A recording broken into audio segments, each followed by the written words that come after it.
নাহমাদুহু ওয়া নুসাল্লি আলা রাসূলিহিল কারীম আম্মা বা'দ। প্রিয় দেশবাসী, আসসালামু আলাইকুম ওয়া রাহমাতুল্লাহ। স্বাভাবিক পরিক্রমায় দেশ এবং জাতি আরেকটি বর্ষ অতিক্রম করতে যাচ্ছে। স্বাধীনতার ৪৫ বছর পর যে আশার উদ্দেশ্যকে সামনে রেখে অফুরন্ত আত্মত্যাগের মাধ্যমে এই জাতি স্বাধীনতা লাভ করেছিল, অত্যন্ত দুঃখের সাথে বলতে হয় জাতির সে আশা আজও পূরণ হয়নি।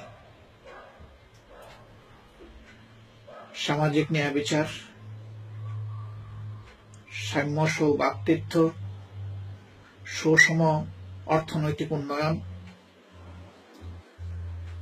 স্বাধীনতা এবং সার্বভৌমত্বের সংরক্ষণ সহ একটি স্বাধীন জাতির জীবনে যে সমস্ত আকাঙ্ক্ষা রয়েছে তার বহুলাংশই অপূরণ থেকে গেছে। একের পর এক সরকার বদল হয়েছে। সরকার পরিচালনায় অংশগ্রহণকারী কারো কারো ভাগ্যের পরিবর্তন হলেও সাধারণ জনগণের ভাগ্যের তেমন কোনো পরিবর্তন হয়নি, বরঞ্চ গরিব এবং ধনীর ব্যবধান, সমাজে অর্থবিত্তের মালিক এবং রাজনৈতিক প্রতিপত্তির যারা অধিকারী তাদের দাপটে আজ সমাজের নিরীহ মানুষ শঙ্কিত, তটস্থ, জীবন তাদের অরক্ষিত। প্রিয় দেশবাসী, আবহমান কাল থেকে বাংলাদেশ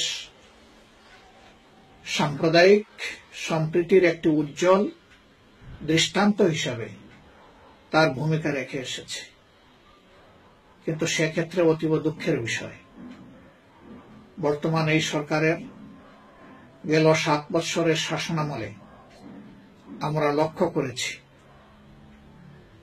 জাতিগত ধর্মীয় সংখ্যালঘু সম্প্রদায় দফায় দফায় সরকারি দলের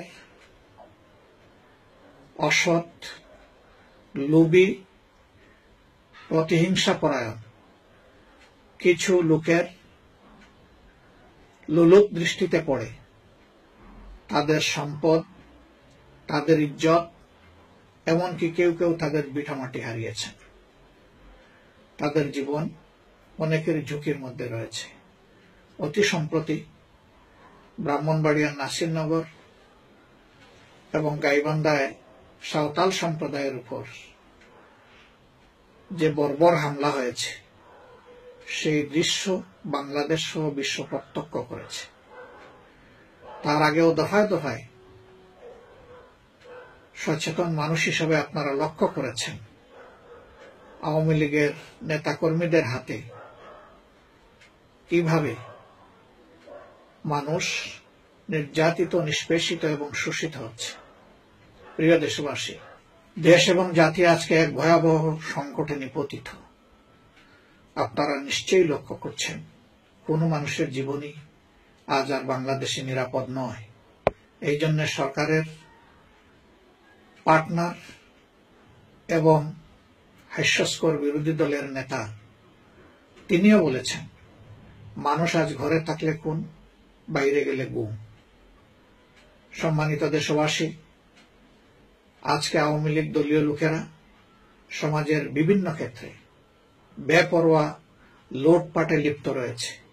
তাদের লুটপাট, চাঁদাবাজি, দুর্নীতির কারণে গোটা সমাজ আজকে শ্বাসরুদ্ধকর অবস্থার নিপতিত হয়েছে এবং মানুষের জীবন আজকে গভীর সংকটে পড়েছে। হাজার হাজার মানুষ খুন হয়েছেন, গুম হয়েছেন, পঙ্গু হয়েছেন। লক্ষ লক্ষ মামলা দিয়ে আজকে নিরীহ দেশপ্রেমিক মানুষকে, বিরোধী দলকে, বিশেষ করে বাংলাদেশ জামাত ইসলামী ইসলামী ছাত্র শিবির, শ্রমিক কল্যাণ ফেডারেশন সহ যারা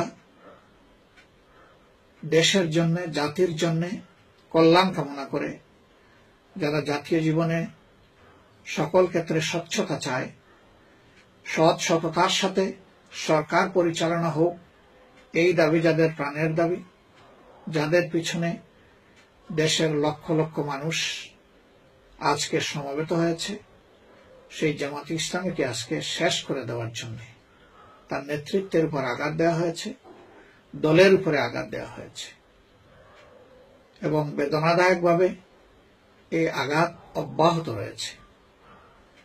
সরকার ধরে নিয়েছে সম্ভবত যে এইভাবে জনগণের একটি বিশাল অংশের প্রতিনিধিত্বকারী দেশপ্রেমিক একটি দলকে তারা নিঃশেষ করে দিতে পারবে।